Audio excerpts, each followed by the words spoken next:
E aí pessoal, tudo certo? Sejam todos muito bem-vindos.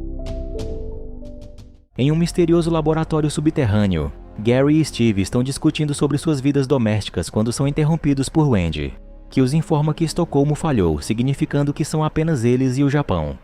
Eles riem, no entanto, os homens não parecem preocupados porque o Japão sempre foi o número 1, e este laboratório americano sempre foi o segundo colocado mais próximo. Então eles deveriam ser capazes de terminar o trabalho sem problemas. Enquanto isso, 5 estudantes universitários estão se preparando para suas férias. Conhecemos Dana, que está tentando esquecer seu caso com um professor, Kurt e sua namorada Julia, Holden e Marty, que já está fumando no momento em que se junta ao grupo.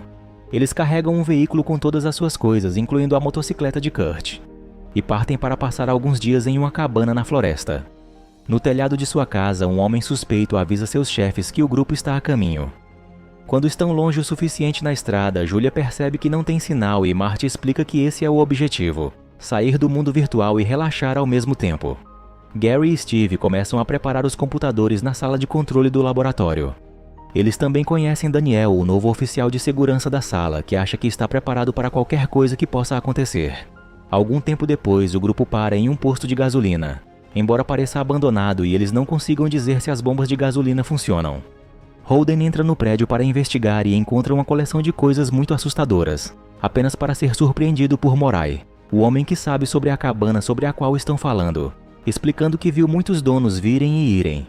Ele dá a eles instruções sobre como chegar ao lugar, apontando que o combustível que tem é suficiente para chegar lá, mas voltar é problema deles.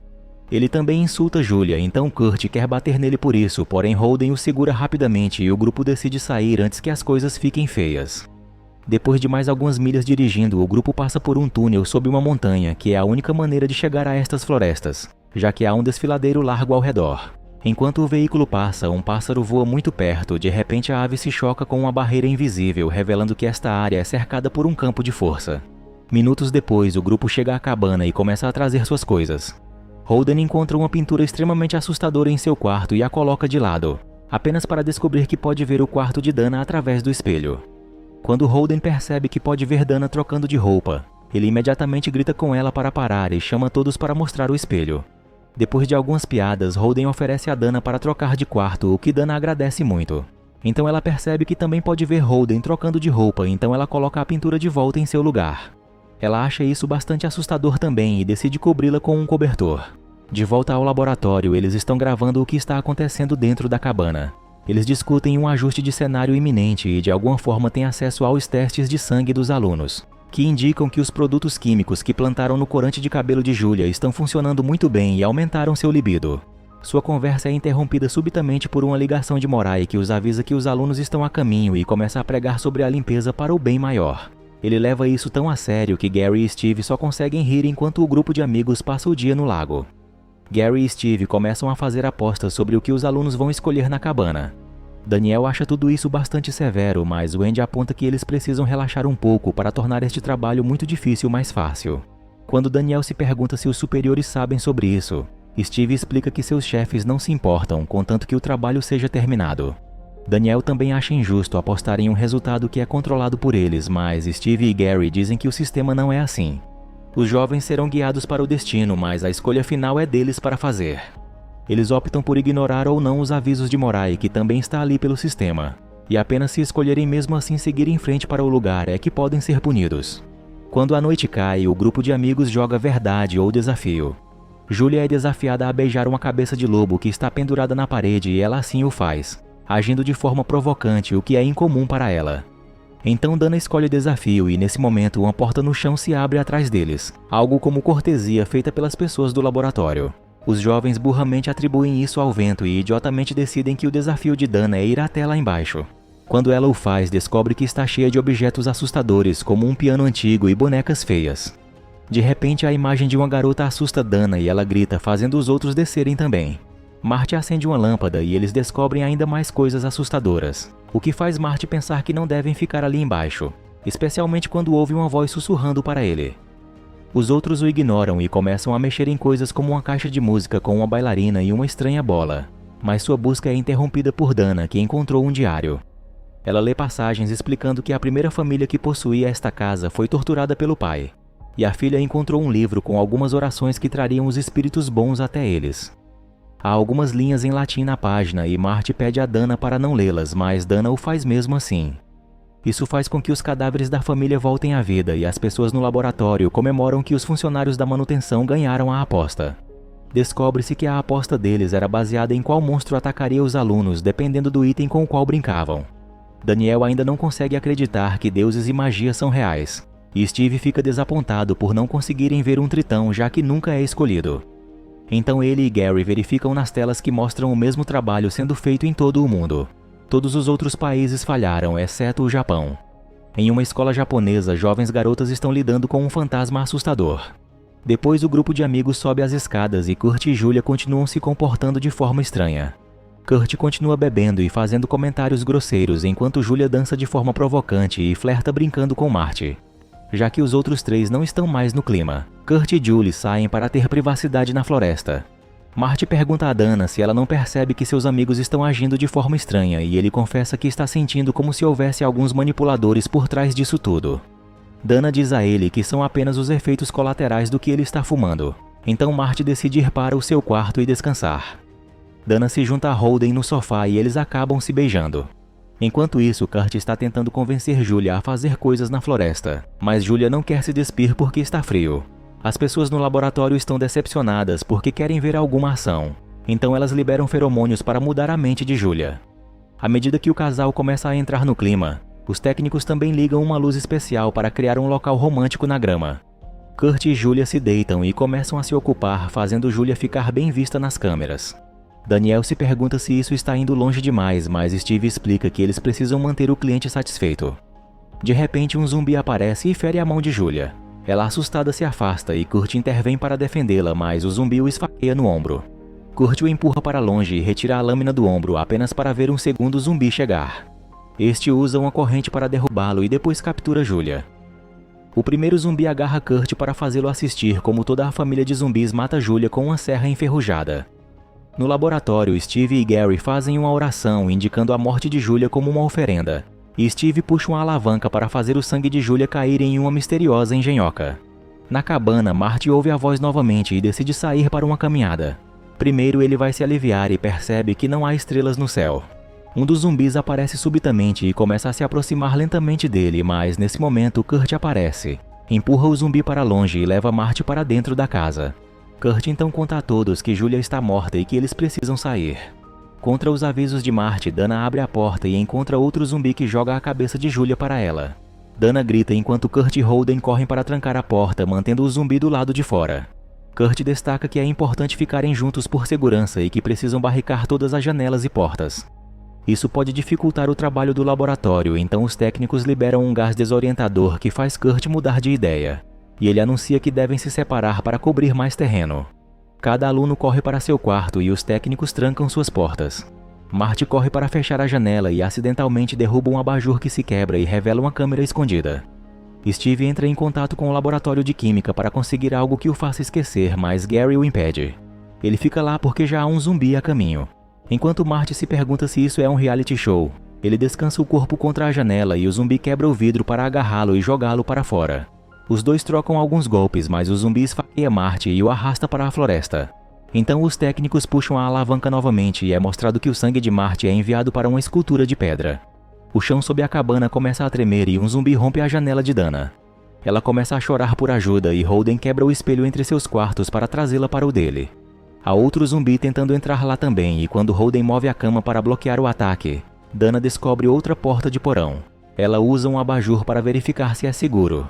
E quando Kurt aparece para se juntar a eles, Holden diz que não pode abrir a porta, então Kurt deve se esconder no porão. Holden e Dana entram no novo porão e descobrem uma série de ferramentas terríveis, o que faz Dana perceber que este é o quarto onde o pai matou a família. De repente, a porta do porão se abre e um zumbi aparece, usando a corrente para capturar Holden. Dana imediatamente o agarra também e o puxa de volta para o porão antes de pegar qualquer ferramenta que possa encontrar para golpear o zumbi até que ele não possa mais se mexer. Gary ativa um interruptor que faz a lâmina na mão de Dana eletrocutá-la, fazendo-a soltá-la para que ela não possa mais se defender. De repente, outra porta se abre e Kurt aparece de uma sala adjacente do porão, dizendo a Holden e Dana que encontrou uma saída. Eles seguem por um corredor escuro até chegarem a uma porta que os leva para fora. O trio escapa no veículo sem perceber a impressão de mão ensanguentada na porta. Enquanto isso, as garotas da escola japonesa conseguem exorcizar o fantasma, o que significa que a equipe americana é a única em pé. Wendy chama Steve e Gary para repreendê-los por terem sido tão convencidos sobre tudo isso e lembra-os de levar isso a sério, pois não podem permitir que os anciãos se levantem. Nesse momento, Gary percebe que o veículo está prestes a chegar ao túnel, o que não deveria estar aberto. Gary corre para verificar o que está impedindo a equipe de demolição de derrubar o túnel e descobre que houve um defeito no sistema. Quando o veículo entra no túnel, Gary conserta os fios e finalmente faz o túnel desmoronar. Kurt reage rapidamente e dá marcha ré para escapar antes que sejam esmagados. A única saída seria pular o abismo, mas eles não têm cordas. Kurt decide tentar pular com sua motocicleta, já que fez alguns grandes saltos antes. Infelizmente, quando Kurt pula, ele atinge a parede invisível e é eletrocutado antes de cair no abismo. Dana percebe que Marty estava certo sobre alguém controlar as coisas nos bastidores, e os técnicos usam o sangue de Kurt para preencher outra escultura de pedra.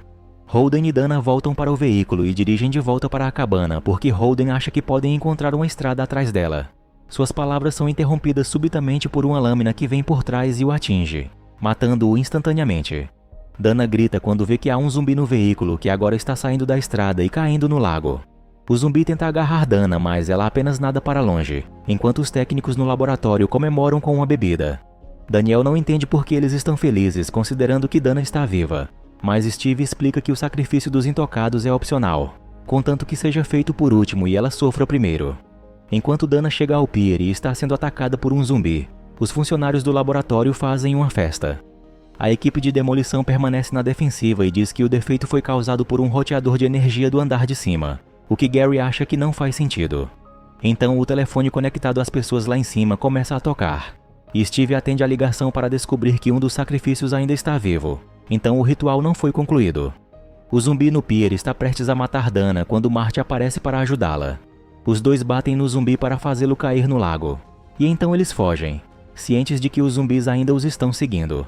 Marty faz Dana entrar em uma das covas, onde o zumbi que pegou Marty está no chão em pedaços depois que Marty cuidou dele com um tridente. O lugar não se parece com uma cova, é mais como uma caixa de metal com um painel elétrico. Marty o ativa e abre uma porta no chão que os leva para um elevador tipo caixa. Os dois entram nele e o elevador começa a se mover em todas as direções. Quando ele para por alguns segundos, um lobisomem se choca contra o vidro tentando alcançá-los. Então o elevador se move novamente e cada vez que para, Marty e Dana encontram um novo monstro. Eles veem uma bailarina com rosto sinistro, possuindo várias bocas uma dentro da outra, e um humanoide com serras cravadas na cabeça segurando a estranha bola da cabana. Dana começa a relacionar os monstros com os objetos que tinham visto no porão e percebe que os manipuladores podem escolher o que os mataria. Há centenas de monstros ali embaixo, presos nas caixas, esperando sua vez de serem liberados para o show enquanto ela tem um colapso. Os técnicos entram em pânico enquanto discutem como proceder. Eles acham o casal e percebem que o que Marty fuma o deixa imune contra as ações deles. Quando o elevador finalmente para, as portas se abrem para revelar um guarda que quer levar Dana. No entanto, o braço zumbi no chão se mexe e agarra o cara, dando a Marty e Dana a chance de empurrá-lo contra a parede e nocauteá-lo. Então eles pegam a faca do zumbi e a arma do guarda antes de descerem por um corredor onde uma voz feminina começa a explicar sua parte em algo maior, dizendo que o dever deles é acalmar o ser que está abaixo daquele lugar. Algo muito antigo e que eles devem se submeter, sendo os sacrifícios para que o ser não saia. Nesse momento, mais guardas aparecem, então Dana e Marty correm para se esconder dentro de uma pequena sala de controle. Dana percebe o painel e aperta o botão, fazendo com que todos os monstros escapem de suas gaiolas. Agora, o caos toma conta do prédio, pois os monstros matam qualquer pessoa que encontram em seu caminho, desde guardas até cientistas. A energia acaba na sala de controle principal e algo tenta arrombar a porta, enquanto Marty e Dana são subitamente surpreendidos por um morcego-dragão. Eles fogem, desviando-se ou atirando nos monstros que tentam pegá-los e entram em um buraco na parede que os leva a um túnel escondido na sala de controle. Gary e Wendy estão tentando abrir a porta de emergência para o túnel de fuga deles. Daniel é morto pelos espantalhos, mas antes de morrer ele ativa uma granada que derruba Steve no chão. Ele está decepcionado ao ver que o tritão é realmente incrivelmente feio antes que o monstro o mate, enquanto tentáculos gigantes rompem o teto e agarram Wendy. Gary finalmente consegue abrir a porta de emergência e ele corre pelo túnel escondido, onde acidentalmente é ferido por Dana com a faca. Antes de morrer, Gary pede a Dana para matar Marty. Depois disso, Marty entrega a arma a Dana e os dois descem pelo túnel para encontrar uma câmara com 5 enormes esculturas de pedra, das quais 4 estão cheias de sangue. Dana percebe que cada escultura representa um membro do grupo de amigos, e que tudo isso é um ritual de sacrifício. Marty se pergunta por que eles simplesmente não os matam rápido e diretamente, e Dana aponta que provavelmente querem vê-los punidos. De repente, a voz feminina de antes confirma que foram punidos por serem jovens, e o diretor aparece explicando que este ritual foi criado para apaziguar os antigos. Eles são deuses gigantes do mal que dormem sob o laboratório, e eles despertarão para destruir a Terra se o ritual não for concluído. Falta 8 minutos antes do sol nascer, então Marty deve morrer para que os outros sobrevivam. Marty não quer que o mundo viva à custa das mortes de seus amigos, mas Dana entende o bem maior e aponta a arma para Marty enquanto se desculpa. Nesse momento, um lobisomem aparece atrás de Dana e, em vez de avisá-la, Marty também se desculpa. O lobisomem ataca Dana, fazendo-a soltar a arma. A diretora e Marty tentam pegá-la ao mesmo tempo, e Marty vence ao empurrar a diretora para longe. Então ele atira no lobisomem, fazendo-o fugir. A diretora vai atrás de Marty e começa uma briga, enquanto um zumbi com um machado aparece na sala. Dana vê e avisa Marty, então quando o zumbi levanta o machado, Marty usa a diretora como escudo e ela é morta. Marty os chuta para fora da plataforma e, como a diretora e o zumbi não fazem parte do ritual, o chão treme por alguns segundos, anunciando o iminente despertar dos antigos. Enquanto esperam pelo fim, Marty e Dana se desculpam um com o outro enquanto compartilham um último cigarro. De repente, um braço gigante surge do chão, destruindo o laboratório e a cabana, e o restante da Terra está prestes a ser destruída.